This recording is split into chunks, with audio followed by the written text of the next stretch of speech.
Hey everyone, welcome to Guide on how to know when a reel was posted on Instagram. So, let's dive right in. First, open the Instagram app on your mobile device.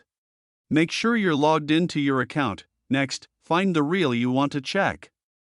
You can do this by scrolling through your feed, searching for an account, or browsing the Explore page. Once you've found the reel, tap on it to view it in full screen mode. Now, to see when the reel was posted, you have two options.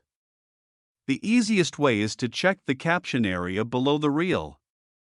Instagram usually shows a time like 2 hours ago, 3 days ago, or 1 week ago.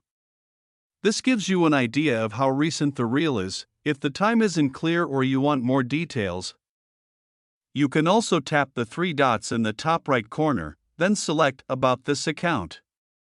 Here, you might find more specific information depending on the account's settings. In some cases, Instagram provides detailed timestamps for when content was posted. Scroll down within the About this account section to see if that information is available, and there you have it.